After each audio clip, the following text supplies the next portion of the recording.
Assalamualaikum warahmatullahi taala wabarakatuh. A'udzu billahi minasy syaithanir rajim. Bismillahirrahmanirrahim. Alhamdulillahi rabbil alamin. Wassalatu wassalamu ala asyrafil anbiya'i wal mursalin. Sayyidina Muhammadin wa ala alihi wa sahbihi ajma'in. اللهم رب اشرح لي صدري ويسر لي أمري واحلل عقدة من لساني يفقه قولي ولا حول ولا قوة إلا بالله العلي العظيم اللهم انفعنا بما علمتنا وعلمنا ما ينفعنا وعلمنا ما جهلنا وذكرنا ما نسينا اللهم يسر ولا تعسر رب تمم بالخير اللهم افتح علينا فتوح العارفين وفقنا توفيق الصالحين اللهم لا سهل إلا ما جعلته سهلا وأنت تجعل الحزن إذا شئت سهلا. InsyaAllah kita sambung balik pengajian kitab Bulughul Maram yang disusun dan dikarang oleh Al-Imam Al-Hafidh Ibn Hajar Al-Asqalani rahimahullahu subhanahu wa ta'ala wa nafa'ana Allahu bi'ulumihi fid daraini amin. Kita hadis yang ke 567 daripada kitab Bulughul Maram. Katanya wa an Aisyah radhiyallahu anha qalat lamma aradu ghusla an-nabiy sallallahu alaihi wasallam qalu wallahi ma nadri nujarridu Rasulullah sallallahu alaihi wasallam kama nujarridu mautana amla. Al-hadith rawahu Ahmad wa Abu Dawud. Daripada Aisyah radhiyallahu taala anha menceritakan bahawa ketika mereka hendak memandikan jenazah Nabi sallallahu alaihi wasallam, mereka berkata, demi Allah, kami tidak tahu bolehkah kami menanggalkan pakaian Rasulullah sallallahu alaihi wasallam sebagaimana kami menanggalkan pakaian orang-orang mati di kalangan kami, atau kami mandikan baginda Nabi sallallahu alaihi wasallam dengan pakaian yang dikenakannya, dan seterusnya hingga akhir hadis. Hadis ini diriwayat oleh Imam Ahmad bin Hanbal, Imam Abu Dawud, dan hadis ini dinilai hasan oleh ulama hadis. Muslimin muslimat yang dirahmati oleh Allah Subhanahu wa taala. Jadi Aisyah radhiyallahu taala anha dia menceritakan tentang bagaimanakah keadaan sahabat Nabi sallallahu alaihi wasallam ketika mereka nak mandi Rasulullah. Jadi setelah daripada Rasulullah sallallahu alaihi wasallam wafat, maka para sahabat nak mandi Rasulullah sallallahu alaihi wasallam. Jadi orang yang mandi Rasul bukan semua sahabat, hanya beberapa orang sahabat sahaja yang mendapat peluang tersebut. Antaranya adalah Sayyidina Ali, yang keduanya Fadl bin Abbas. Dua orang ni sepakat ulama mengatakan dia memang mandi Rasulullah. Yang pertamanya Sayyidina Ali, menantu Rasulullah. Yang keduanya adalah sepupu kepada Rasulullah, nama dia Fadl bin Abbas. Manakala ada beberapa orang lain lagi berlaku khilaf, adakah dia mandi ataupun tidak. Tapi yang masyhur, dia termasuk dalam orang yang membantu Sayyidina Ali mandi. Antaranya adalah Abbas sendiri. Abbas antaranya adalah bekas hamba abdi Rasulullah, nama dia Syukran. Antaranya adalah Qutham anak kepada Amrullah bin anak kepada Abbas, sepupu Rasulullah juga. Itu di antara orang hak yang mandi Nabi sallallahu alaihi wasallam. Sayyidina Ali, Fadl bin Abbas, Abbas bin Abdul Muttalib, Syukran, batu Qutham. Baik. Jadi ketika mereka mandi, nak mandi Rasulullah, mereka kata, nak buat warna. Adakah kita boleh tanggalkan pakaian Rasulullah? Kang Rasul pakai baju kan? Kita boleh tanggalkan pakaian Rasul sebagaimana kita tanggalkan pakaian-pakaian orang yang mati di kalangan kita ketika kita mandi, ataupun kita mandikan Rasulullah dalam keadaan begitu. Baik. Muslimin muslimat yang dirahmati oleh Allah Subhanahu wa taala, dipanjang lagi. Hadis ada panjang lagi. Yang mana dalam sambungan hadis, maka duduk semena-mena pakak rasa ngatuk belaka. Pakak rasa ngatuk belaka. Setengah duduk bincang ni, orang ni kita kena pecah pakaian Rasul ke, tak payah pecah ke warna ni.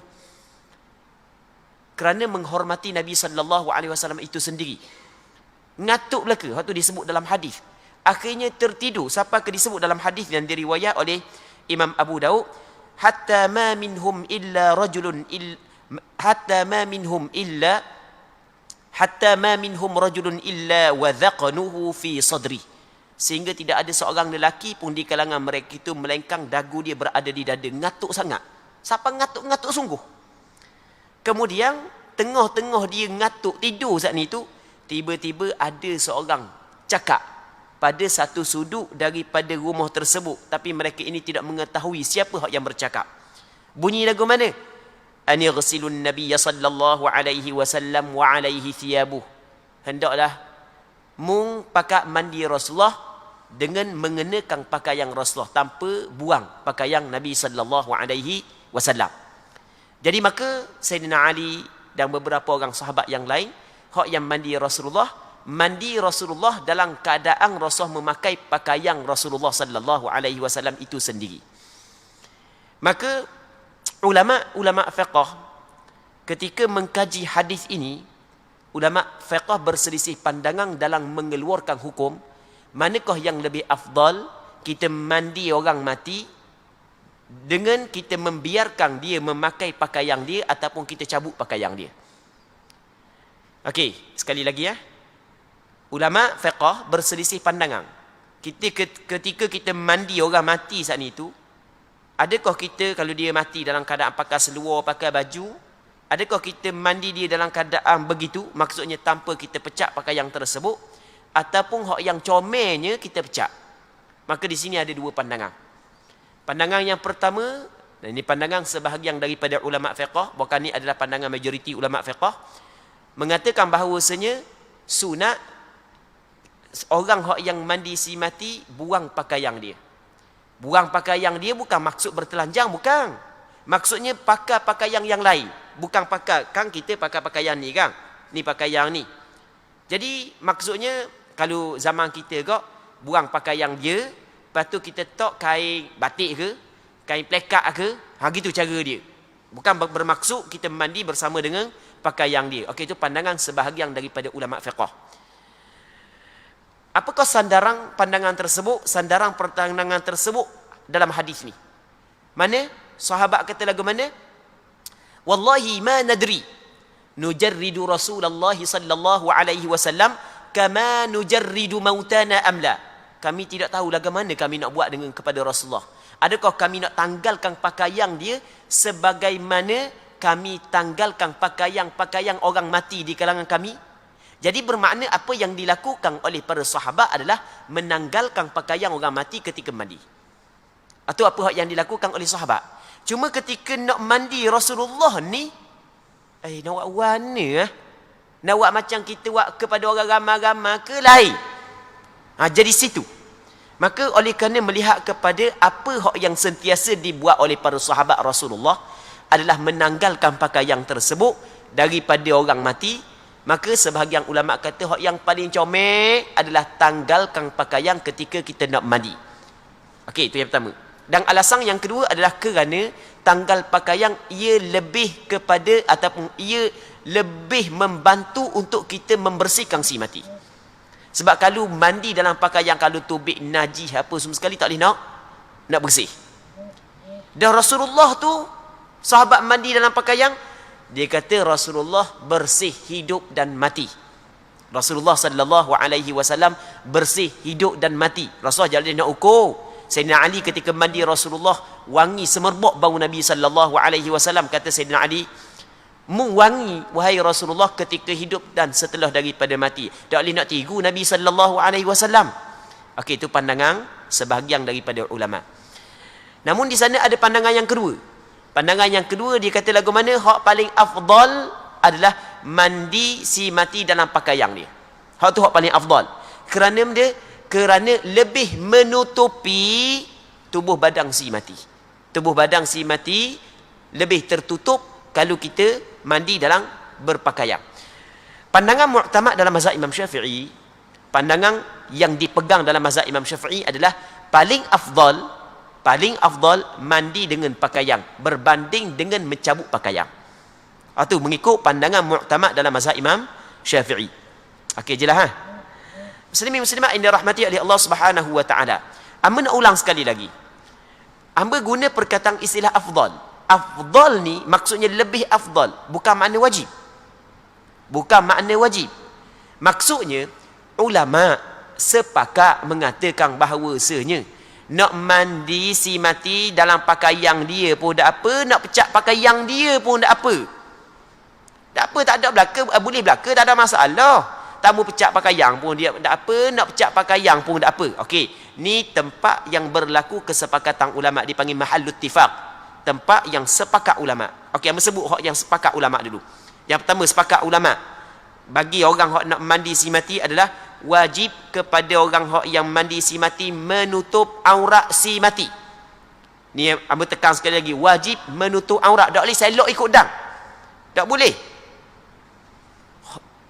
Kehormatan orang yang mati sebagaimana kehormatan dia ketika hidup. Maka sepakat ulama mengatakan tidak boleh kita nak selok-selok. Tak boleh. Hukum dia adalah haram. Selok aurat orang mati. Okey, boleh faham kan?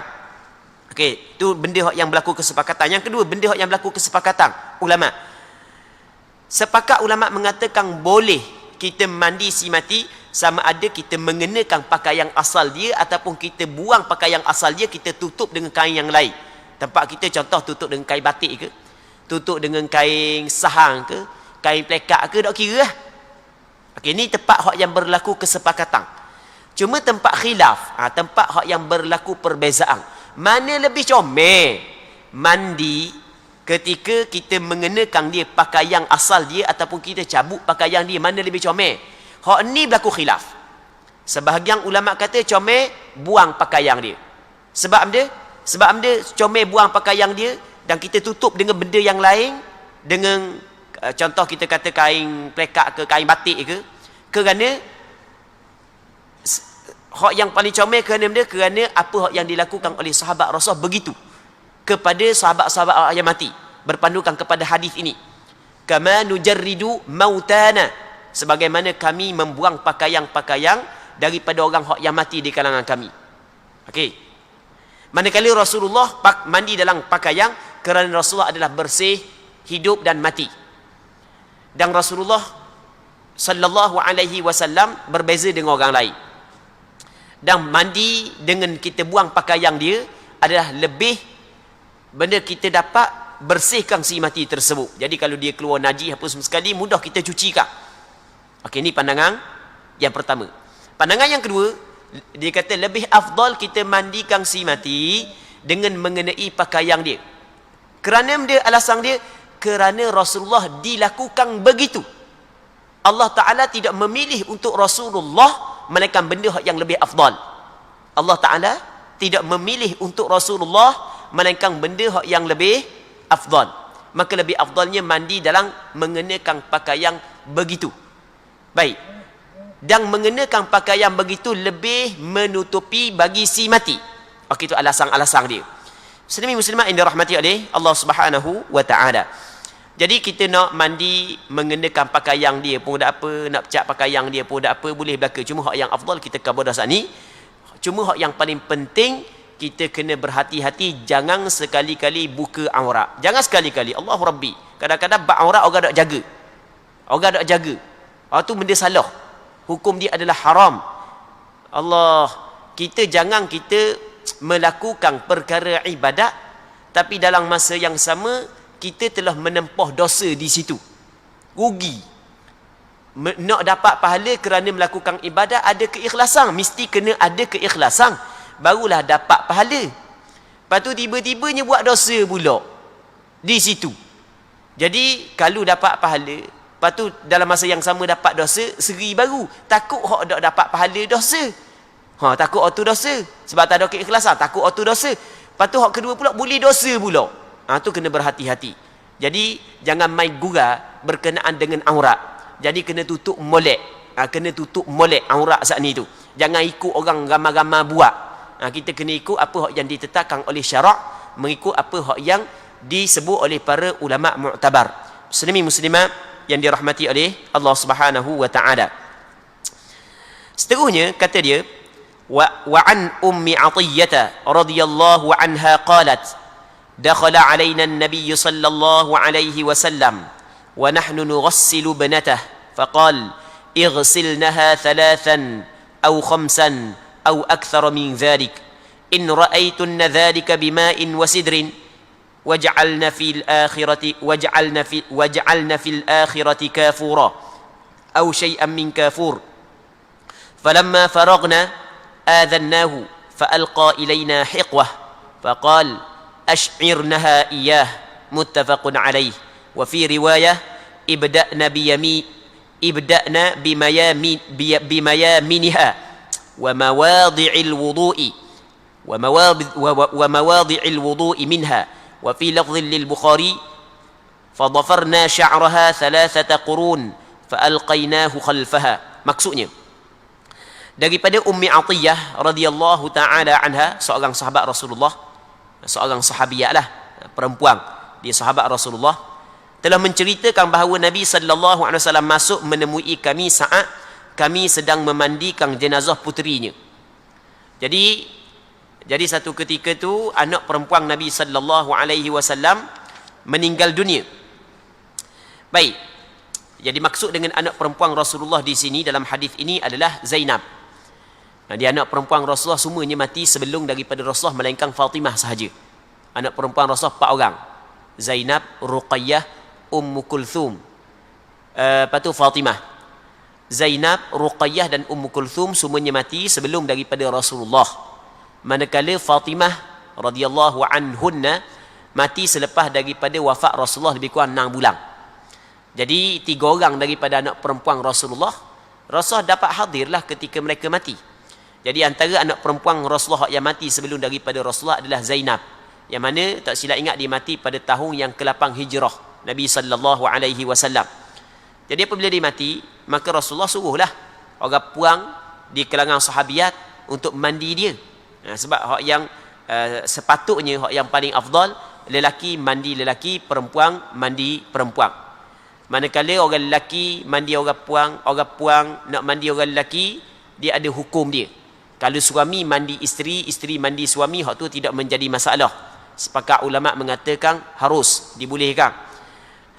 Manakala orang yang lelaki ajnabi asing ataupun perempuan yang asing nak mandi orang lelaki ataupun orang lelaki asing nak mandi orang puang, hak tu tidak dibolehkan.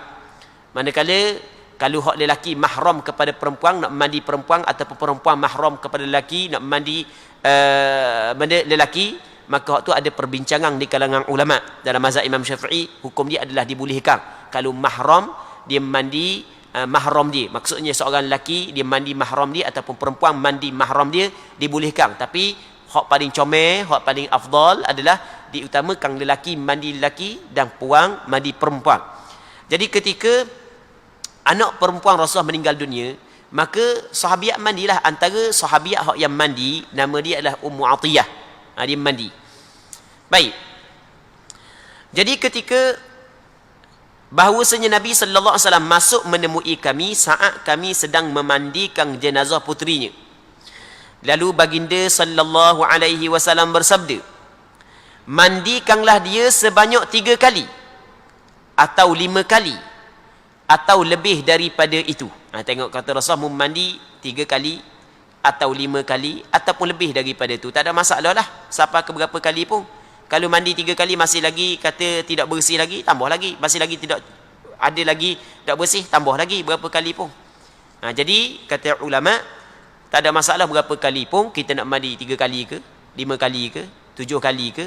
Tapi hak yang paling comel adalah kita kena mengambil bilangan yang ganjil. Hak tu hak yang paling comel. Kerana Rasulullah sallallahu alaihi wasallam dalam hadis ni suruh 3, 5. 3, 5. Jadi bilangan yang ganjil. Begitu juga di sana ada hadis yang lain kata Nabi sallallahu alaihi wasallam, "Innallaha witrun yuhibbul witra." Sesungguhnya Allah Subhanahu wa taala itu tunggal dan Allah taala suka kepada benda yang ganjil. Allah taala suka. Jadi kita buat 3 ataupun 5 ataupun 7 ataupun 9. Masih lagi tak bersih 7. Maka buat sampai ke 9. Jiru air saat itu. Katanya atau lebih daripada itu jika kamu pandang perlu dengan air dan daun bidara. Kalau jika rasa perlu kepada air dan daun bidara, okey, letak air dan daun bidara. Jadi dalam hadis ni menyebut bahawasanya kena tambah dengan daun bidara. Jadi hak yang berkenaan dengan daun bidara rasanya sebelum daripada ni pernah dah kita bincang rasanya sebelum daripada ni, tak silap ingatlah. Kesilaan beringat. Ya betul dah. Dalam hadis yang diriwayat oleh Imam Bukhari dan Muslim, kata Rasulullah, "Ighsiluhu bima'in wa sidr." Mandikan orang tersebut, hak jenazah hak jatuh daripada unta dia hak mati ya, Rasulullah suruh mandi dengan air dan daun bidara. Baik, sebab daun bidara ni dia akan dapat menegangkan kulit. Dia dapat menegangkan kulit. Lepas tu kata dia lagi, lalu campurlah basuhan terakhirnya dengan kapur baru atau sedikit kapur baru. Jadi untuk hak yang terakhir campur dengan kapur baru. Kapur baru tu orang hak mandi jenazah tahulah kapur baru. Sebab kapur baru ni kalau kita kena tubuh kita, dia serangga-serangga dia tidak dekat dengan tubuh kita. Setelah selesai memandikannya, kami beritahu kepada baginda sallallahu alaihi wasallam. Jadi bermakna Rasul ajar para sahabat bagaimana cara memandikan puteri Nabi sallallahu alaihi wasallam. Apa yang disebut dalam hadis ni hak yang paling comel. Namun kata ulama, sekurang-kurang mandi adalah seorang tu dia meratakan air seluruh tubuh si mati. Hak tu sekurang-kurang mandi. Sekurang-kurang mandi adalah meratakan air seluruh tubuh si mati. Dan hak yang paling comel adalah dengan 3 kali basuhan. Ataupun kalau masih lagi belum suci, tambahkan basuhan tersebut. Dan paling comel lagi adalah kita letakkan sedikit daun bidara. Daun bidara saat itu tok air dalam beledi, ambil daun bidara rupa jiru atas si mati. Lepas tu pada penghujungnya letak kapur baru sikit dalam air, cuah di atas si mati. Baik.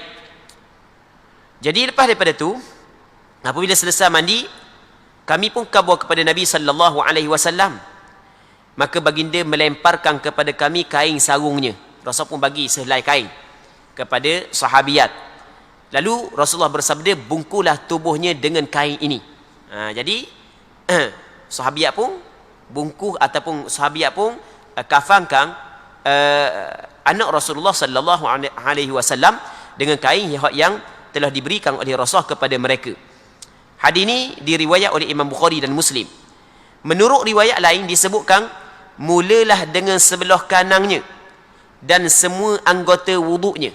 Dalam riwayat lain Rasul suruh mula sebelah kanan. Jadi dalam mandi si mati, apa yang lebih afdal, kita mandi sebelah kanan dulu baru sebelah kiri. Sebagaimana sunat kita mandi wajib gitu. Sunat kita mandi wajib, kita basuh sebelah kanan baru sebelah kiri. Dan mulakan dengan anggota-anggota wuduknya. Jadi anggota wuduk muka, tangan, okey, basuh situ dulu. Jadi sunat sebelum daripada kita mandi si mati, kita ambil wuduk dulu untuk si mati. Baik, dalam mazhab Imam Syafi'i, mandi untuk si mati tidak disyaratkan niat. Maksudnya kalau tidak ada niat sekalipun sah mandi. Sebab tujuan mandi adalah untuk membersihkan tubuh dia sahaja. Walaupun hak yang lebih afdal adalah kita niat. Tapi sebenarnya niat bukan benda susah. Kita pergi bawa air kat si mati, cucu si mati tu ada niat dah tu. Bukan mesti dalam hati sahaja aku mandi si mati.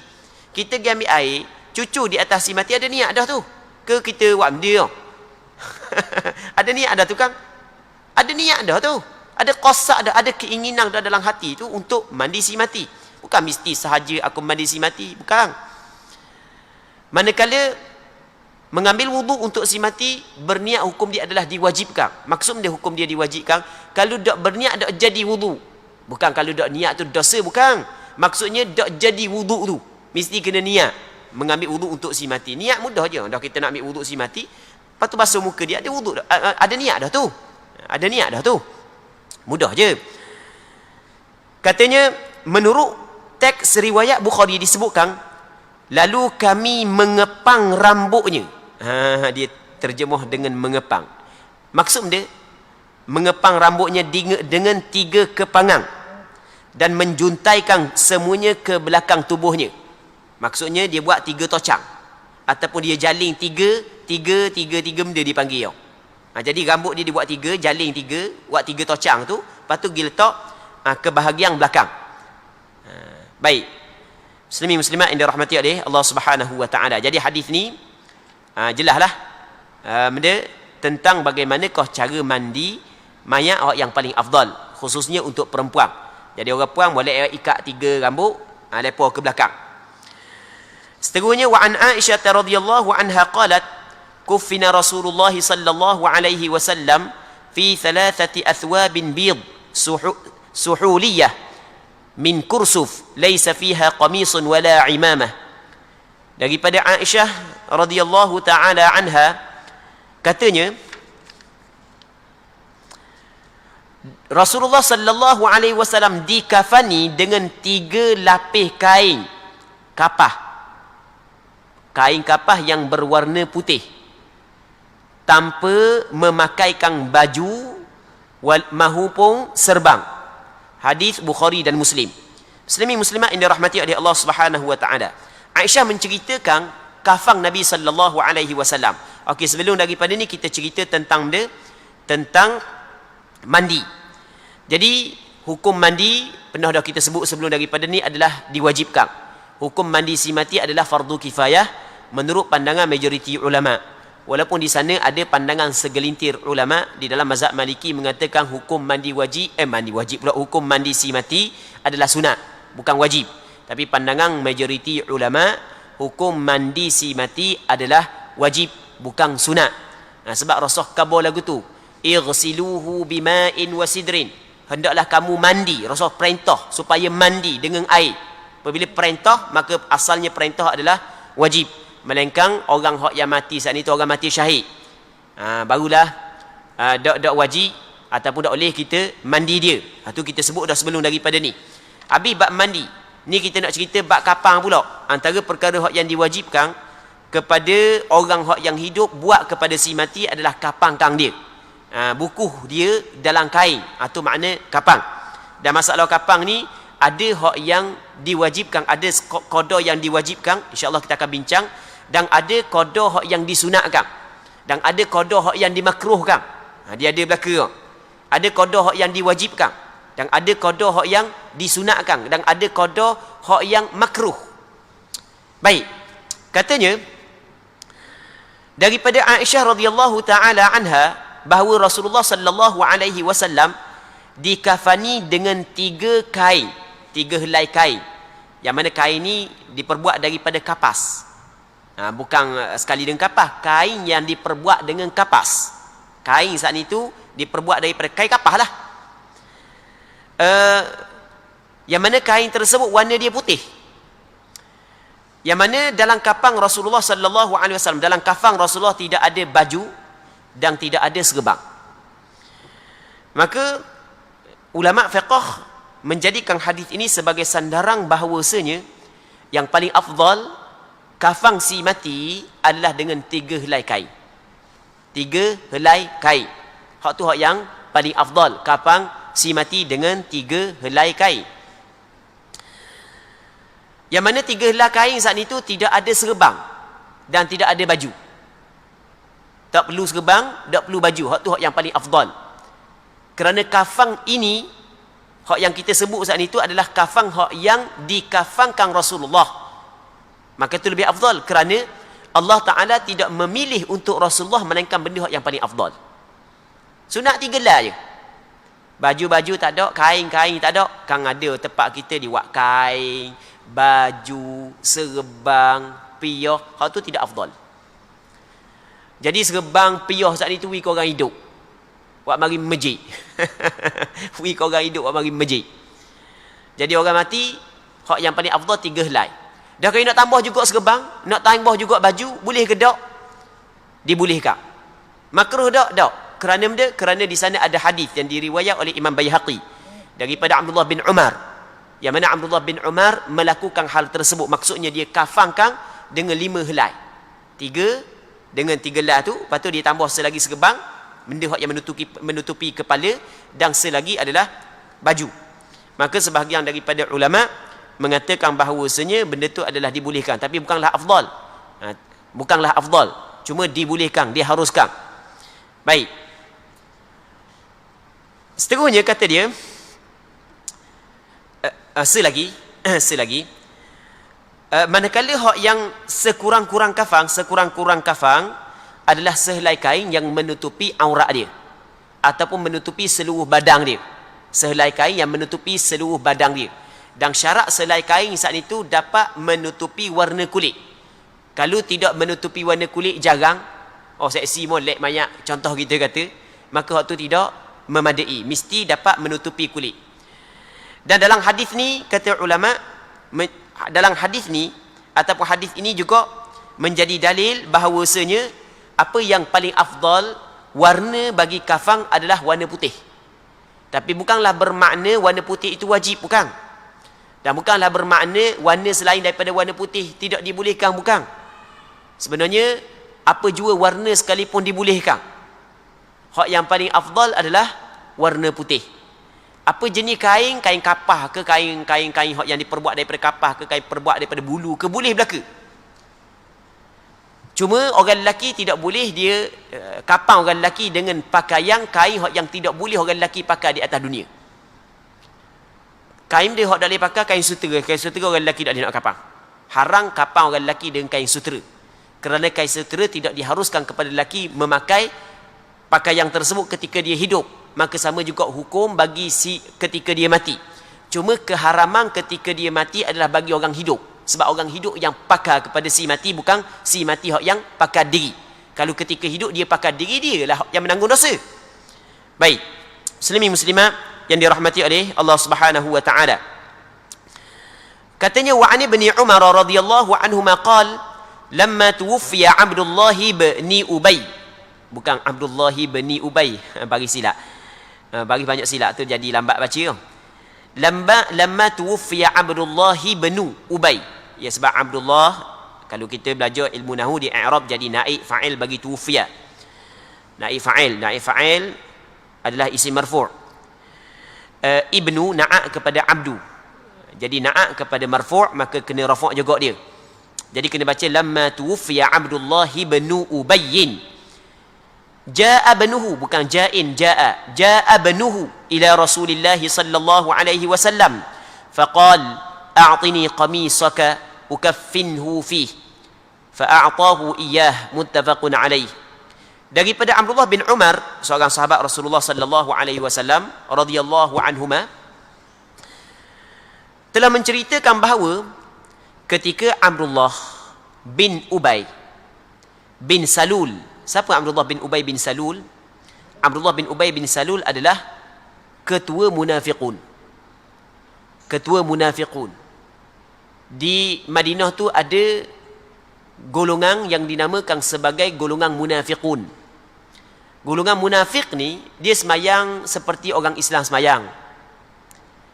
Dia kadang-kadang dia keluar ke medan jihad seperti orang Islam-Islam yang lain keluar di medan jihad.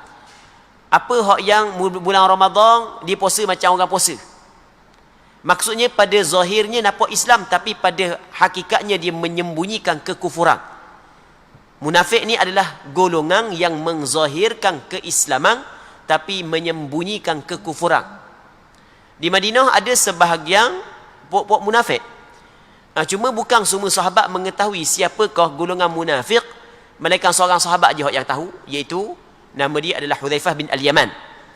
Nama dia Hudzaifah bin Al-Yaman. Dia mengetahui siapakah golongan munafiqun yang berada di Madinah.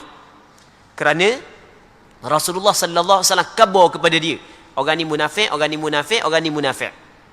Dia diberi gelaran kepada dia sahibu sirri Rasulillah, orang yang memegang rahsia Rasulullah, kerana dia mengetahui rahsia Rasulullah, iaitu nama-nama orang munafik yang berada di Madinah. Antara pemimpin munafik, ketua munafik, nama dia adalah Abdullah bin Ubay bin Salul. Ketika dia mati, anak dia adalah sahabat yang cukup hebat, sahabat yang maksudnya sahabat yang mulia juga. Anak dia bukan munafik, anak dia sahabat yang mulia.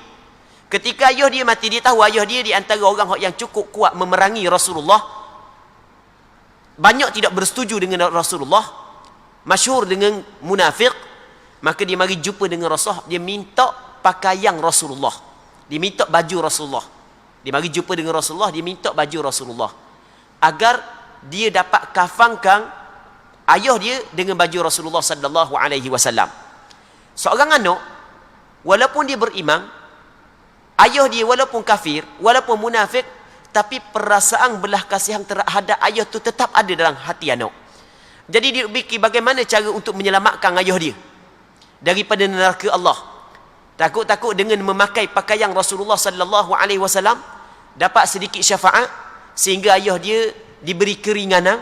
Takut mungkin begitu, maka dia pergi minta dengan Rasulullah baju Rasulullah untuk dia kafan ayah dia. Tetapi sebenarnya benda tersebut tidak dapat menyelamatkan orang yang mati di dalam keadaan kufur. Orang yang mati dalam keadaan nifak, perkara tersebut tidak dapat menyelamatkan dia. Bukan apa jua kebaikan yang dibuat oleh orang-orang yang kufur, orang golongan-golongan munafik, semua kebaikan yang dia buat, semuanya tidak ada nilai di sisi Allah. Kerana penerimaan amalan kebaikan yang dilakukan oleh hamba, syarat dia mesti kena beriman kepada Allah Subhanahu wa taala. Sebab itulah dalam Al-Quranul Karim Allah Subhanahu wa taala menyebut, wa qadimna ila ma amilu min amalin faj'alnahu haba'an manthura. Kami datangkan kepada apa yang mereka itu amalkan, kebaikan-kebaikan yang mereka itu amalkan di atas dunia dulu, lalu kami jadikan amalan-amalan tersebut haba'an manthura, habuk yang berterbangan, tidak ada sedikit pun nilainya di sisi Allah. Kerana syarat penerimaan amalan kebaikan yang syarat penerimaan amalan kebaikan itu tidak ada pada dia, iaitu beriman kepada Allah Subhanahu wa taala. Baik. Cuma benda yang kita dapat faham daripada hadis ni, adalah ketika anak kepada Abdullah bin Ubay bin Salul minta baju daripada Rasulullah untuk dikafankan ayah dia, Rasulullah bagi. Maksudnya Rasulullah bagi baju Rasulullah. Bermakna kita dapat faham daripada hadis ini bahawasanya kapang si mati tidak disyaratkan dengan kain yang macam kita kapang lenio. Bahkan kalau kapang dengan baju dia pun tak ada masalah. Kapang dengan jubah dia pun tak ada masalah. Bukan mesti kapang dengan baju. Jadi kalau kita faham lagu ni, tak perlu banyak buat perabi pitih ketika mati yo. Jadi kain kapang main 200 ya, padahal tuang pergi Mekah 2-3 kali yo. Tu kain ihram ada, kain tuala ada. Banyak kan kain rumah ada, pakai kain tu je lah. Kain ihram kan putih juga. Pakai kain tu lah. Anak nak pergi ihram, nak pergi buat umrah kat gini, beli kain lain dah tu. Kain tu dah cara-cara dah pakai kain tu lah. Tak perlu lah BPT banyak. Bukan mesti cari yang baru, tapi bukanlah kata salah. Cari yang baru, cari lah. Hak baru pun tak ada masalah. Dah PT banyak kok. Ni kalau hak yang tak ada PT ni, jangan nyusah sampai ke tahap cari hak baru. Keranda lagi. Keranda 500-600 ya, keranda. Lepas tu kain kapang lagi 200 ya, lepas tu lagi, ni lagi, macam-macam, ribu habis mati. Padahal benda tu boleh buat cara untuk mengurangkan perbelanjaan sebenarnya. Lepas tu orang kata pula, tak ada orang buat, takut orang kata kita pelik, kita seorang je buat. Ya gini, benda hak tak ada buat tu rasa pelik sebab orang pakat ada buat, cuba pakat buat belaka. Tak ada rasa pelik Hari ni kita buat, esok orang tu buat pula, lusa orang tu buat pula. Tak ada rasa pelik Jadi mati ni kain kapang mana dah apa, ada dah rumah. Gitu je, ada dah rumah. Kain dia tu, kain ihram dia 8 lah. Berapa kali dia pergi Mekah, dah siapa nak ambil, anak-anak dia tambah dah. kain ihram tu. Apakah kapang kain ihram tu tak ada masalah, boleh je. Baik. Jadi dalam hadis ini menjadi sandaran, menjadi dalil bahawasanya bukanlah menjadi syarat kita nak kafang si mati tu kena cari kain khusus, kain hok yang nama dia kain kapang. Tak. Bukan boleh kita kapang dengan baju si mati. Sebab Rasulullah ketika anak kepada Abdullah bin Ubay bin Salul minta baju Rasulullah, minta jubah Rasulullah, Rasul bagi. Minta untuk dikapangkan ayah dia, Rasul bagi. Ada seorang sahabat tu, dia tengok Rasulullah sallallahu alaihi wasallam pakai jubah comel. Amba lupa dah hadis ni dikeluarkan oleh siapa. Lafaz hadis pun tak mari dak ingat sikit lafaz hadis. Cuma ingat maksud dia. Jadi hari tu ada orang bagi kepada Rasul jubah comel. Pakaian comel sikit. Dia tengok Rasul pakai comel, dia minta dengan Rasulullah sallallahu alaihi wasallam. Dia minta, padahal Rasul tu je dia hok comel sikit. Sahabat lain pakai marah leka. Ni dak munasabah tahu dah Rasulullah dak pernah menolak orang minta. Mu minta juga pada dia ada setu je. Dia kata aku minta dengan Rasulullah ni bukan kerana aku nak pakai, tapi kerana aku nak jadikan pakaian Rasulullah yang Rasul pernah pakai sebagai kain kapang aku. Baik, muslimin muslimat yang dirahmati oleh Allah Subhanahu wa taala. Jadi bermakna kain kapang bukan mesti kain kapang hok yang masyhur, hok yang kita pakai kain kapang, kain kapang tu saja hok yang boleh kita kapang si mati. Bahkan apa jua kain hok yang dapat menutupi si mati boleh kita kafangkan si mati. Termasuklah jubah. Boleh kita kafangkan si mati dengan jubah. Tak ada masalah. Baik. Dah jubah kita banyak. Anak kita tengok jubah pun takut. Apa ayah dia? Jadi kalau ayah mati tu, ayah wasiat dah. Kapang ayah dengan jubah ayah hok gi surga sokmo. Jubah ayah hok gi surga sokmo. Sebab ayah pakai jubah semayang 5 waktu ayah pakai tu duduk dalam majlis 5 ayah pakai jubah tu juga. Dan ayah harapkan jubah tu menjadi saksi kepada ayah. Ayah saat ni tu pernah buat baik, pernah semayang dengan jubah tersebut. Patut hok lelah sekali jangan pakai jubah lah, pakai kain-kain lain hok lelah sekali, hok dalang hok luar sekali kain biasa. Sebagai contoh kan kain kapang biasa. Hok yang dalang hok jubah tak 2 lah. Jadi cukup 3 lah. Wasiat gitu. Jadi tak ada lah banyak sangat perbelanjaan hak yang perlu dikeluarkan untuk kapang si mati. Muslimin muslimat yang dirahmati oleh Allah Subhanahu wa taala. Seterusnya katanya wa an ibn Abbas radhiyallahu anhuma anna an-nabiy sallallahu alaihi wasallam qala ilbasu min thiyabikumul bayad fa innaha min khairi thiyabikum wa kaffinu fiha mautakum rawahul khamsatu illa an-nasa'i wa sahahu at-tirmidzi. Maksudnya daripada Abdullah bin Abbas radhiyallahu taala anhuma bahawa Rasulullah sallallahu alaihi wasallam pernah bersabda, kenakanlah olehmu di antara pakaianmu yang berwarna putih. Maksudnya mu pakailah pakaian warna putih. Maka ulama kata warna hak yang sunat kita pakai adalah warna putih. Tapi bukanlah bermakna warna lain saat itu makruh kita pakai tak. Rasulullah ketika dia kata dia suruh kita pakai warna putih, Rasulullah sendiri ada pakaian dia warna lain. Dan kita pernah cerita dah, antara warna pakaian Rasulullah adalah warna merah. Antara warna pakaian Rasul adalah warna merah. Cuma warna merah seluruh kain ke atau warna merah belang, atau ada perbincangan di kalangan ulama. Maksudnya bukan Rasul setiap waktu pakai putih. Cuma hak yang paling afdal adalah pakai putih. Rasul suruh pakai putih, hak tu hak yang paling afdal. Jadi orang mengenakan pakaian warna putih kalau niat untuk ikut apa hak yang Rasul suruh, maka dapat pahala. Baik. Kerana sesungguhnya pakaian putih itu adalah pakaian terbaikmu, dan kafangkanlah dengannya orang-orangmu yang meninggal dunia. Jadi warna putih yang paling comel kita kafangkan si mati. Tapi bukanlah bermakna warna lain tidak dibolehkan. Warna benda pun tak ada masalah, tapi yang paling comel adalah warna putih. Hadis ini dikeluarkan oleh 5 orang ulama hadis. Melainkan Imam An-Nasa'i tidak mengeluarkan hadis ini. Dan hadis ini dinilaikan sahih oleh Imam Tirmidzi. Jadi untuk malam ni kita berhenti sini dulu. InsyaAllah kita berdoa kepada Allah Subhanahu wa taala agar Allah Subhanahu wa taala mengurniakan kepada kita keikhlasan pada perkataan dan perbuatan kita, dan semoga Allah Subhanahu wa taala memberkati majlis ilmu yang kita adakan pada malam yang mulia ini. Dan semoga Allah Subhanahu wa taala memberi kekuatan kepada kita untuk kita beramal dengan apa yang kita belajar dan kita bincangkan pada malam yang mulia ini. Wallahu subhanahu wa ta'ala a'la wa a'lam. Allahumma haqqiqna bittiba'i nabiyyika Muhammadin sallallahu alaihi wasallam zahiran wa batina. Allahumma ij'alna mimman yastami'una al-qawla fayattabi'una ahsanah. Wa sallallahu ala sayyidina Muhammad wa ala alihi wa sahbihi ajma'in. Walhamdulillahi rabbil alamin.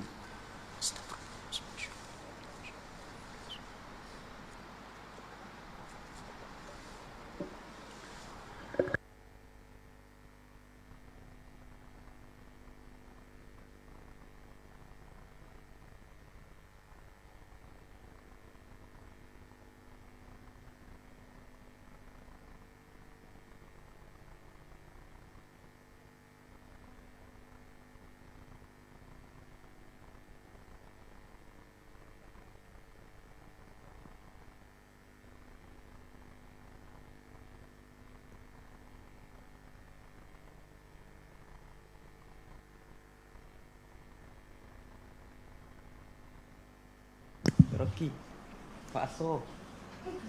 Bismillahirrahmanirrahim. Subhanallah, alhamdulillah, wa la ilaha illallah. Allahu akbar, Allahu akbar. Allahu akbar.